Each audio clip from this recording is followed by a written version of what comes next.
Hello, text book super IAS में आप सबका फिर से एक बार बहुत बहुत स्वागत है। आज के इस सेशन में हम एक बहुत ही इंपॉर्टेंट न्यूज आर्टिकल डिस्कस करेंगे जो द हिंदू न्यूज़पेपर में आया है। यह आर्टिकल यह कहता है कि Bihar free from Naxal presence, the fight is in the last stages in Jharkhand, से सीआरपीएफ चीफ। तो कल सीआरपीएफ के चीफ मिस्टर कुलदीप सिंह ने यह कहा कि Bihar is now Naxal free.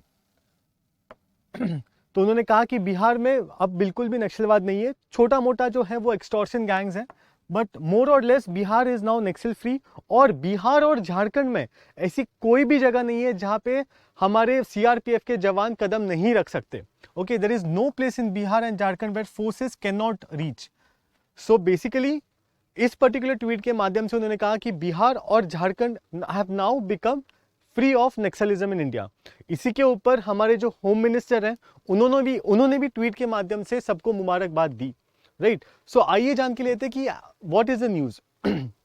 तो रिसेंट टाइम्स में सीआरपीएफ ने कुछ ऑपरेशंस लॉन्च किए थे। उस ऑपरेशंस के माध्यम से almost 14 Maoist were killed and almost 600 Maoist surrendered to the CRPF. Okay, and Jharkhand में एक जगह है जिसका नाम है बूढ़ा पहाड़। ऐसा माना गया था कि लगभग 32 सालों के लिए इस बूढ़ा पहाड़ पर नक्सलवादियों का कब्जा था और हमारी जो सीआरपीएफ की फोर्सेस है वो वहां पे नहीं जा पाती थी। ओके, बट आफ्टर 32 इयर्स ये बूढ़ा पहाड़ के एरिया अब पूरी तरीके से हमारे फोर्सेस के कंट्रोल में है और वहां पे उन्होंने अपने बेस कैंप सेटअप कर लिए हैं। अपार्ट फ्रॉम दैट सीआरपीएफ के चीफ ने यह भी कहा कि जो अमाउंट ऑफ डिस्ट्रिक्ट्स है जहां पर नक्सलवाद बहुत ही ज्यादा था और जहां पे हिंसा या वॉयलेंस बहुत ज्यादा होती थी, वो भी अब 35 से होकर सिर्फ 25 ही ऐसे डिस्ट्रिक्ट्स है जहां पर अब वॉयलेंस के इंसिडेंट्स बहुत ज्यादा है because of left wing extremism. इसके रिस्पेक्ट में कुछ एक डेटा है जो है बहुत इंपॉर्टेंट हो जाता है, और ये डेटा ये कहता है कि जो नंबर ऑफ इंसिडेंट्स है of left wing extremism violence के, वो 77% से नीचे आए हैं as compare to 2009। And if we compare districts with left wing extremism violence, तो ये डिस्ट्रिक्ट में भी 52% की गिरावट हो गई है। मतलब 2010 में लगभग 96 डिस्ट्रिक्ट्स ऐसे थे जहां पे लेफ्ट विंग एक्सट्रीमिज्म का प्रेजेंस था। आज सिर्फ 46 ऐसे डिस्ट्रिक्ट्स हैं जहां पे लेफ्ट विंग एक्सट्रीमिज्म का कोई प्रेजेंस है। अपार्ट फ्रॉम दैट, नक्सलवाद की वजह से जितने भी लोगों की मृत्यु होती थी या डेथ होती थी, उसका नंबर भी ऑलमोस्ट 85% से घट गया है। So the number has declined a lot. Okay, so in the mids of all this, हमारे जीएस पेपर 3 में इंटरनल सिक्योरिटी एक सेक्शन है जहां पर लेफ्ट विंग एक्सट्रीमिज्म ये टॉपिक मेंशन किया गया है। तो हमारे मेंस पर्सपेक्टिव से इस टॉपिक के थोड़े डिटेल में जाना बहुत ज्यादा इंपॉर्टेंट है। तो इस अपॉर्चुनिटी को यूज करते हैं और लेफ्ट विंग एक्सट्रीमिज्म को समझने की कोशिश करते हैं। तो let us first understand what is left wing extremism, या नक्सलवाद होता क्या है और ये किसकी विचारधारा के ऊपर आधारित है। तो भारत में जो पूरी नक्सलवाद की जो मूवमेंट चली थी वो प्राइमरीली 3 लोगों के विचारधारा के ऊपर आधारित है। First is your Karl Marx, then Friedrich Engels and then Mao Zedong. अब कार्ल मार्क्स और फ्रेडरिक एंजल्स का यह मानना था कि कोई भी कैपिटलिस्ट सोसाइटी हमेशा एक्सप्लॉयटेटिव होती है। ओके, विच मींस कैपिटलिज्म या पूंजीवाद जो होता है वो हमेशा शोषक होता है, और इस कैपिटलिज्म की वजह से अमीर और अमीर बनते जाता है और गरीब बनते जाता है, और अमीरों और गरीबों के बीच की दूरी हमेशा बढ़ती रहेगी। और इस ऐसे सोसाइटी में, ऐसे कैपिटलिस्ट सोसाइटी में, अमीर जो है वो गरीब का हमेशा ही एक्सप्लॉयटेशन करेगा। ऐसे कार्ल मार्क्स और फ्रेडरिक एंजल्स का मानना था, ऐसे उन्होंने अपने राइटिंग्स में लिखा है। और उन्होंने ये भी कहा है कि अगर पूंजीवाद या कैपिटलिज्म को हमें ओवरथ्रो करना हो, अगर इस एक्सप्लॉयटेटिव सिस्टम से हमें बाहर आना हो, तो हमें एक वॉयलेंट रिवॉल्यूशन करना पड़ेगा। वॉयलेंट रिवॉल्यूशन करना पड़ेगा, कि एक हिंसक आंदोलन करना पड़ेगा, तभी जाके ये जो शोषक पद्धति है कैपिटलिज्म की, ये खत्म हो जाएगी और लोगों का राज शुरू हो जाएगा, जिसे वो कम्युनिज्म कहते हैं। ओके, ये था मार्क्स और एंजल्स का आइडिया। अब इस आइडिया पे माओ जेडोंग ने थोड़ा सा एडिशन किया। माओ जेडोंग ने ये कहा कि जो वॉयलेंट रिवॉल्यूशन की बात कार्ल मार्क्स या फ्रेडरिक एंजल्स ने की है, वो कैसे होना चाहिए? वो होना चाहिए through guerrilla warfare and protractor people's war. Protracted people's war मतलब कि लोगों को साथ में लेके हमें इस पर्टिकुलर सिस्टम को ओवरथ्रो करना चाहिए। जैसे कि शहरों को आप पूरी तरीके से एनसर्कल कर लो, वहाँ की सप्लाईज बंद कर दो, तो वैसे वो शहर गिर जाएंगे और वो कैपिटलिज्म से छूट जाएंगे, ऐसा माओ जेडोंग का कहना था। तो भारत में जो नक्सलवाद की पूरी मूवमेंट तैयार हुई वो इन 3 लोगों की विचारधारा के ऊपर शुरू हो गई, राइट। सो इस विचारधारा के आधार के ऊपर पूरी लेफ्ट विंग एक्सट्रीमिज्म मूवमेंट खड़ी होती है। इस मूवमेंट की शुरुआत होती है 1967 में, जहां पे नक्सलबाड़ी एक गांव, छोटा सा गांव है वेस्ट बंगाल के दार्जिलिंग डिस्ट्रिक्ट में। यहां पर 1967 में 1967 में कुछ पीजेंट्स कुछ पुलिस ऑफिसर्स को मार देते हैं और वहां से नक्सलबाड़ी की मूवमेंट होती है।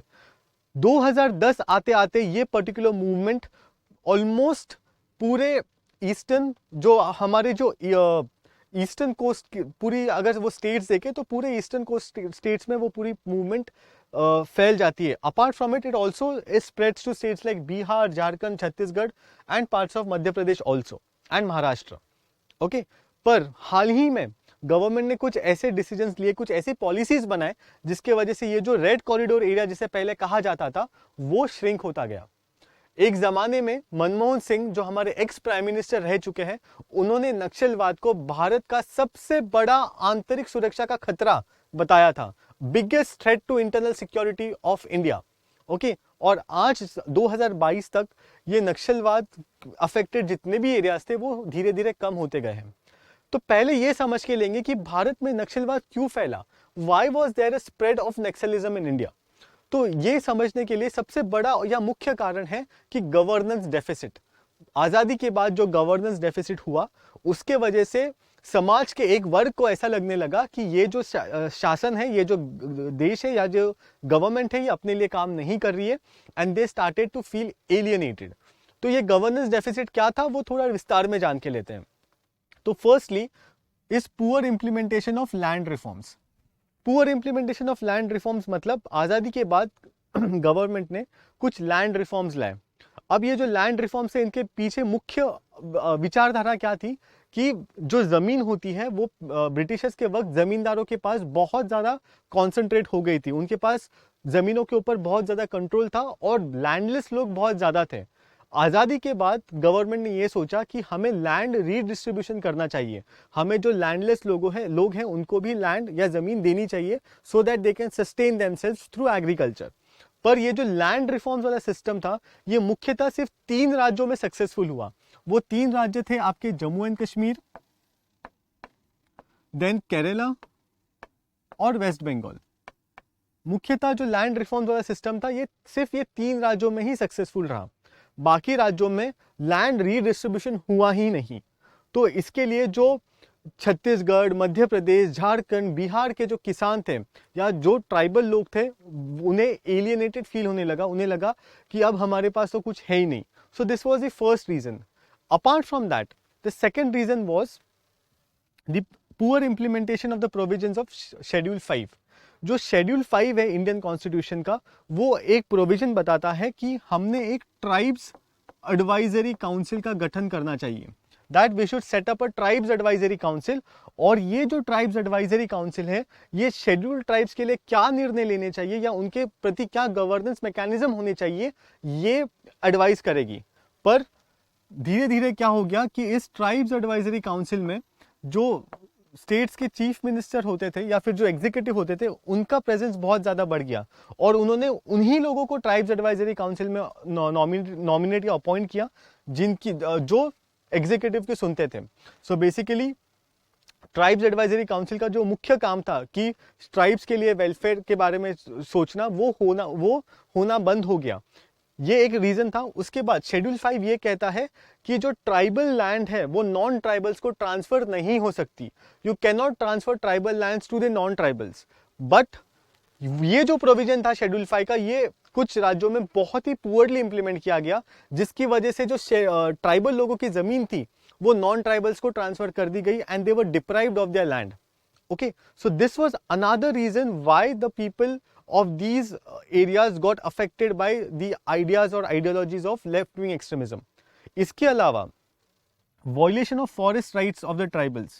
Okay, नाउ वी नो कि ट्राइबल्स ये जो है ये प्रीडोमिनेटली फॉरेस्ट एरियाज में रहते हैं, जंगलों में रहते हैं, and they are dependent upon forest resources, या राइट, जिसे हम माइनर फॉरेस्ट प्रोड्यूस कहते हैं, ये इन चीज़ों के ऊपर डिपेंड होते हैं मेजरली फॉर देयर सर्वाइवल। पर सर सन 2006 तक, till the year 2006, we did not have any forest rights act. Okay, तब तक दीज पीपल जो शेड्यूल ट्राइब्स थे, इनको उनके फॉरेस्ट रिसोर्सेज से भी डिप्राइव किया गया। They were not allowed to collect the forest resources and they were not given ownership of the forest lands also. Okay, so now therefore violation of forest rights of the tribals was one of the major reasons कि क्यों ये left wing extremism इन areas में बढ़ा। Apart from that, tribals के ऊपर atrocities जो commit की गई, ये एक बहुत ही मुख्य कारण था। हालांकि हमारे पास schedule caste and schedule tribes prevention of atrocities act of 1989 था, पर यह एक्ट होने के बावजूद शेड्यूल ट्राइब्स के ऊपर जो जुर्म था, जो अत्याचार था, वो बढ़ते ही गया। और इसके वजह से उन्हें लगा कि अब बस कि ये सरकार या ये देश हमारा नहीं है, ये हमारे वेलफेयर के लिए ये काम नहीं करेंगे, therefore let us join an extremist and a violent movement. So these were certain lack of governance deficit because of which left-wing extremism took roots in India and spread so rapidly in India. इसके अलावा के reasons हो सकते हैं कि जो economic inequality थी। For example green revolution जो था वो सिर्फ आपके जो Haryana Punjab and western UP वाले जो स्टेट्स है वहीं तक वो सीमित रहा।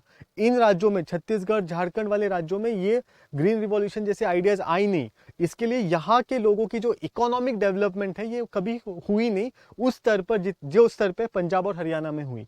ये भी एक मुख्य कारण था जिसकी वजह से उन्हें लगा कि या इन राज्यों के लोगों को लगा या आदि ट्राइबल्स को लगा कि this particular governance is not for us and therefore let us take up arms. Okay, so ये सारे रीजंस मिलाकर लोगों पे एक फीलिंग आ गई कि नहीं, कि हमें एक वॉयलेंट मूवमेंट को ज्वाइन कर लेना चाहिए, राइट। बट हमने जो प्रीवियस स्लाइड्स में डेटा देखा वो ये दर्शाता है कि अगर हम 2010 के बाद का कंपैरिजन देखें आज के तारीख का, तो लेफ्ट विंग एक्सट्रीमिज्म की जो एक्सटेंट था इंडिया में वो कम होते गया है। अभी हाल ही में हमने जैसे देखा कि बिहार और झारखंड जैसे राज्य टोटल नक्सलिज्म से टोटली फ्री हो गए हैं। तो गवर्नमेंट के कुछ अप्रोच थे जिसके वजह से ये मुमकिन रहा। तो ये अप्रोच क्या थे? तो गवर्नमेंट ने एक 2-pronged स्ट्रैटेजी अप्लाई की। 2-pronged मतलब नक्सल, कोई भी एरिया या कोई भी राज्य या कोई भी डिस्ट्रिक्ट जो नक्सलवाद से अफेक्टेड था, वो दो मुख्य कारण थे जिसकी वजह से वहां पे नक्सलवाद बहुत ज्यादा था। एक कि सिक्योरिटी वाले रीजंस, वहां पे सिक्योरिटी कम थी, और दूसरा वहां पे डेवलपमेंट कम हुआ था जिसकी वजह से लोगों के पास इकोनॉमिक अपॉर्चुनिटीज नहीं थे। तो गवर्नमेंट ने एक 2-pronged स्ट्रैटेजी अप्लाई की। एक हाथ में उन्होंने सिक्योरिटी मेजर्स बढ़ाए और दूसरे हाथ से उन्होंने डेवलपमेंट भी बढ़ाया।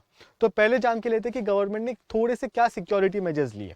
फर्स्ट इज कि जो सीपीआई माओइस्ट, ये जो ऑर्गेनाइजेशन है, जो बेसिकली एक पेरेंट ऑर्गेनाइजेशन है, जो पूरे लेफ्ट विंग एक्सट्रीमिज्म या नक्सलवाद की जो पूरी मूवमेंट है भारत में उसको सपोर्ट करती है या उसको बढ़ावा देती है, इस पर्टिकुलर पॉलिटिकल पार्टी को एक टेररिस्ट ऑर्गेनाइजेशन घोषित कर दिया under the unlawful activities prevention act.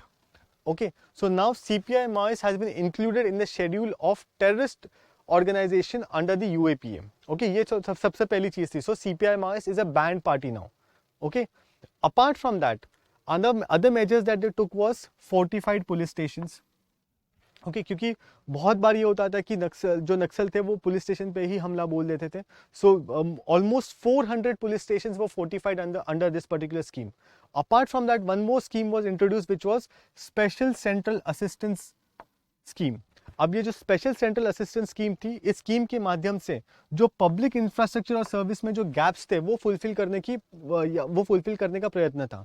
इसके अलावा recently ministry of home affairs ने समाधान करके एक स्कीम लॉन्च की थी which was purely for the left wing extremist states, जहां पे नक्सलवाद अफेक्टेड रीजन्स थे, वहां पर डेवलपमेंट के लिए एक समाधान policy ministry of home affairs ने लाई। इसके अलावा अगर हम डेवलपमेंट के साइड पे देखें तो डेवलपमेंट के साइड पर भी गवर्नमेंट ने बहुत सारे कदम उठाए। फर्स्ट इज, अगर मैं इंफ्रास्ट्रक्चर क्रिएशन की बात करूं तो स्कूल्स, हॉस्पिटल्स, ये सारे चीजें बनाने की शुरुआत कर दी गई। For example Eklavya model school, Eklavya model schools are specially build for for tribal children, so that वो उनके एरिया में रह के वो चीजें सीख सकते हैं and they can learn things. So infrastructure development was one thing. Apart from that connectivity एक बहुत ही मेजर इशू था, क्योंकि जो भी लेफ्ट विंग एक्सट्रीमिस्ट वाले जो LWE अफेक्टेड एरियाज थे, वहाँ पे नक्सलवादी क्या करते थे, वो वहाँ पे they will either destroy the bridges, या फिर IED से वो ब्रिजेस को ही डिस्ट्रॉय कर देंगे या रोड्स को ही डिस्ट्रॉय कर देंगे। तो बेसिकली उन एरियाज में कनेक्टिविटी इंक्रीज करना एक मेजर चैलेंज था, वो गवर्नमेंट ने किया, बी इट रोड कनेक्टिविटी या फिर installation of mobile towers etcetera. So all these things the government tried. Apart from that government ने जैसे सन 2006 में फॉरेस्ट राइट्स एक्ट ऑफ 2006 आया, जहां पे जो शेड्यूल्ड ट्राइब्स थे, जो फॉरेस्ट में रहते थे, जो जंगलों में रहते थे, उनके फॉरेस्ट राइट्स को सिक्योर कर दिया। उनको ये बताया कि फॉरेस्ट का जो लैंड है उसके ऊपर आपका अधिकार है। Forest lands were given in their names, the forest land के जो जंगल की जो जमीन थी वो उनको दे दी गई, सो दैट उनको लगने लगा कि हाँ अब फॉरेस्ट के ऊपर हमारा अधिकार है। Okay, so enactment of that Forest Rights Act of 2006 was a major step in associating or in fighting the left-wing extremism. Apart from that, skill development की शुरुआत कर दी, यहाँ पे ITIs सेटअप कर दिए गए या स्किल डेवलपमेंट सेंटर्स सेटअप कर दिए गए, जिसके माध्यम से जो शेड्यूल्ड ट्राइब्स या जो ट्राइबल लोग थे वहाँ पे, उनको स्किल सीखने का एक मौका मिला, and through which they could learn or they could get some economic opportunities, उनको एम्प्लॉयमेंट मिलना शुरू हो गई, राइट। सो सिक्योरिटी और डेवलपमेंट फ्रंट पे, दोनों फ्रंट पे गवर्नमेंट ने कुछ ऐसी पॉलिसीज लाई जिससे जो ट्राइबल लोगों के मन में जो दुख था कि गवर्नमेंट हमारे लिए कुछ नहीं कर रही, वो ओवरकम करने की कोशिश कर दी गई। इसके अलावा गवर्नमेंट के कुछ प्रोग्राम्स जैसे एस्पिरेशनल डिस्ट्रिक्ट प्रोग्राम, ऐसे प्रोग्राम्स के अंतर्गत गवर्नमेंट ने स्पेसिफिकली ऐसे डिस्ट्रिक्ट्स को टारगेट किया जहां पर डेवलपमेंट बहुत ज़्यादा पीछे है, और इस ऐसे डिस्ट्रिक्ट्स को अपलिफ्ट करने के लिए एस्पिरेशनल डिस्ट्रिक्ट्स वाला प्रोग्राम चलाया। तो government has done a phenomenal job in addressing the issue of left wing extremism, और नंबर्स यही बताते हैं कि आज भारत में जो नक्सलवाद ग्रस्त जो भी एरियाज थे वो कम हो गए हैं। Okay, so this is a very very good news for us as Indians, right. Apart from that, ये जो टॉपिक है लेफ्ट विंग एक्सट्रीमिज्म का, ये मेंस पर्सपेक्टिव से बहुत ज़्यादा इंपॉर्टेंट है। हर साल मेंस में इसके ऊपर एक सवाल पूछा जाता है, और मेंस 2022 में भी इसके ऊपर एक सवाल पूछा गया था। Okay, a question was asked on this particular topic. The question is on your screen. Read the question carefully and try writing an answer to this particular question based upon the discussion that we have done today. Okay, so that was it from my side for this particular session.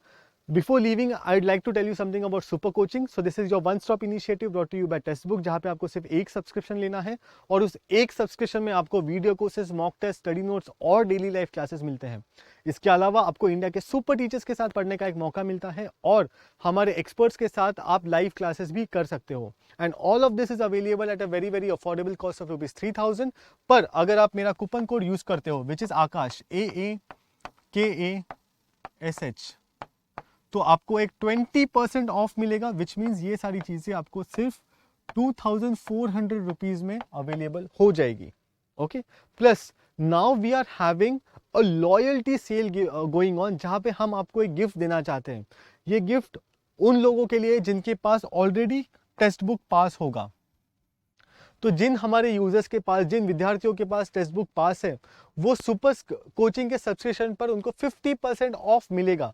Okay, आपको क्या करना है, आपको सिर्फ मेरा coupon code use करना है आकाश, AAKASH, और आपको 50% ऑफ मिलेगा, which means the entire UPSC coaching would be available at just 50% off the cost. Okay, so the waste no time, ये सेल सिर्फ 2 दिन के लिए है, मतलब 22 और 23 सितंबर के लिए। ठीक है, thank you so much. If you have like the video, please hit the like button, subscribe to our channel, and also press the bell icon so you never miss an update from our end. Thank you so much.